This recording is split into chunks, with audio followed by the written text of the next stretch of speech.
اطاعت کرنے والا اللہ کا محب بنتا ہے اور اتباع کرنے والا اللہ کا محبوب بن جاتا ہے، دونوں میں فرق ہے یہ۔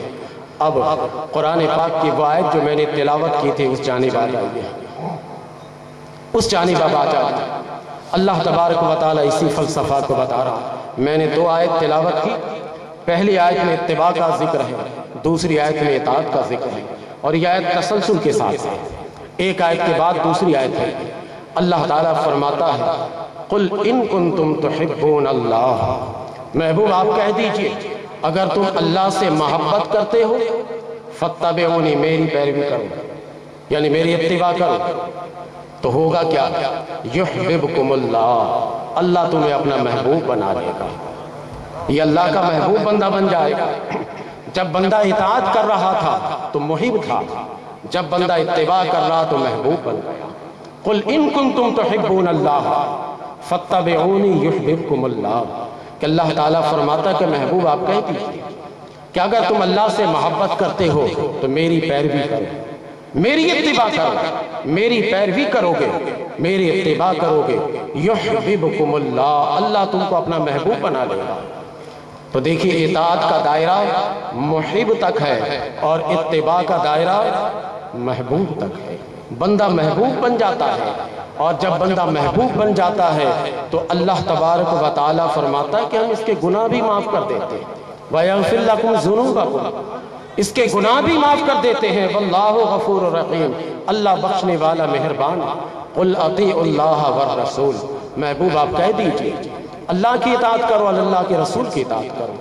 یہ دیکھیے اطاعت میں اللہ کا بھی ذکر آ رہا ہے اور اللہ کے رسول کا بھی ذکر آ رہا ہے۔ اب میں ایک نقطہ سمجھاتا ہوں، لیکن یہ فرق میں تین ہی رکھیے گا، یہ الگ سے نہیں بتا رہا ہوں، ضمناً میں بتا رہا ہوں کہ اطاعت کا جب حکم آ رہا ہے تو اللہ کا بھی ذکر آیا، اللہ کے رسول کا بھی ذکر آیا، لیکن اتباع کی بات آئی تو اتباع میں صرف فَاتَّبِعُونِی ہے کہ میری اتباع کرو، میری پیروی کرو۔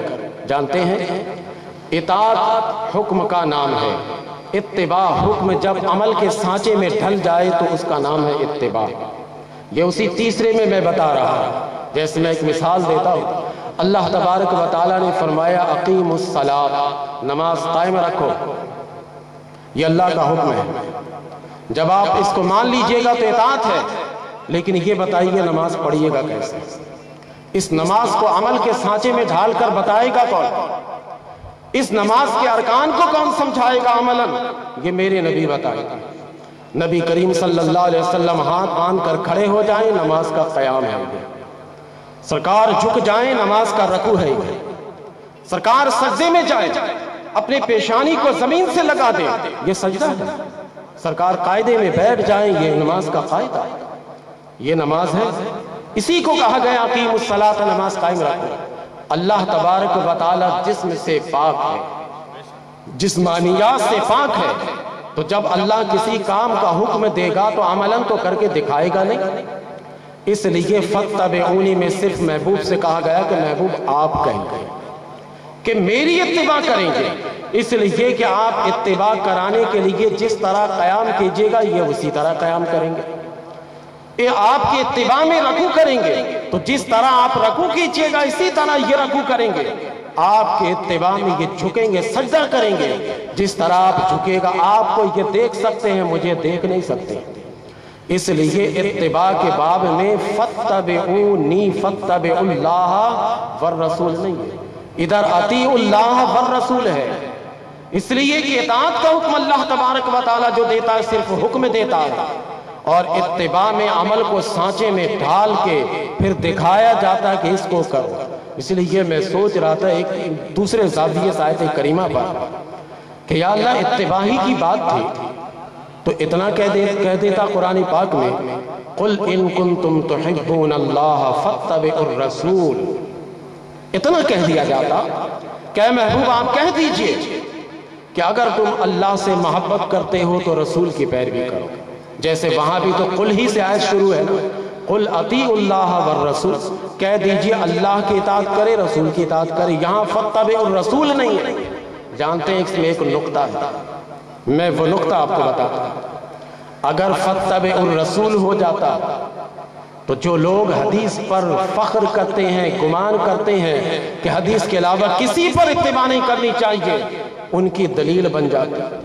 وہ کہتے ہیں کہ دیکھو قرآن پاک میں ہے قُلْ إِن كُنْتُمْ تُحِبُّونَ اللَّهَ فَاتَّبِعُوا الرَّسُولَ، رسول کی پیروی کرو، اور رسول کی پیروی نام ہے حدیث پر عمل کرنے کا۔ فقہ کو نہیں مانتے، فقہ کو وہ انکار کر دیتے فقہ کا، لیکن اللہ تبارک و تعالی قیامت تک یہ دروازہ کھولنا چاہتا تھا۔ جب کہا گیا فَاتَّبِعُونِی، میری پیروی کرو، تو اس میری پیروی میں حدیث بھی شامل ہے، اور نبی کریم علیہ السلام کے حدیث سے قیاس کر کے جو مسائل نکالے جاتے وہ مسائل بھی اس میں شامل ہیں۔ میں آپ کو ایک آیت سے اشارہ کر کے بتاتا ہوں۔ ایک ایسے مقام پر صحابی پہنچے جہاں پر قبلہ کا تعین نہیں کر سکتے کہ کس جانب قبلہ ہے۔ اتفاق سے ان لوگوں نے نماز ادا کر لی غیر قبلہ کی طرف۔ جب پتا چلا کہ ہم لوگوں نے غیر قبلہ کی طرف نماز ادا کی ہے تو بڑے پریشان ہوئے کہ اب کیا ہوگا۔ اللہ تبارک و تعالی نے قرآن پاک میں آیت نازل کی اور فرمایا کہ فَثَمَّ وَجْهُ اللَّهِ، جس جانب چہرہ کر لو ادھر ہی اللہ کی تجلی ہے۔ تمہیں فکر مند ہونے کی ضرورت نہیں ہے۔ تم نے اگر غیر قبلہ کی طرف نماز ادا کی ہے تو یہ نماز بھی نماز ہی ہے، یہ بھی میرے رسول کی پیروی ہی نہیں ہے، اس سے ہٹ کر نہیں ہے۔ اب ہمارے یہاں فقہ میں ایک اصول بنایا گیا کہ آپ بھی اگر کسی ایسے علاقے میں پہنچ جائیں جہاں پر قبلہ کا تعین نہ کر سکے، غور و فکر کریں، تحری کریں، اس کے باوجود بھی نہ پتا چلے، آپ نے ایک رکعت نماز اس جانب ادا کی، نماز کی حالت میں خیال آیا کہ قبلہ اس جانب ہو سکتا ہے، آپ دوسری رکعت میں ادھر مڑ گئے، دوسری رکعت آپ نے نماز ادا کی اس جانب، پھر خیال آ گیا کہ ہو سکتا ہے کہ قبلہ اس جانب، آپ اس جانب ہو گئے، پھر خیال آ گیا کہ قبلہ اس جانب ہو، 4 رکعت 4 طرف آپ نے ادا کی۔ یہ ایک حتمی اور یقینی بات ہے کہ قبلہ ایک ہی جانب ہوگا، چاروں طرف ہو نہیں سکتا، یہ یقینی اور حتمی بات ہے۔ لیکن جائیے فقہ کی ساری کتابیں اٹھا لیجئے، حتیٰ کہ جو لوگ فقہ کو نہیں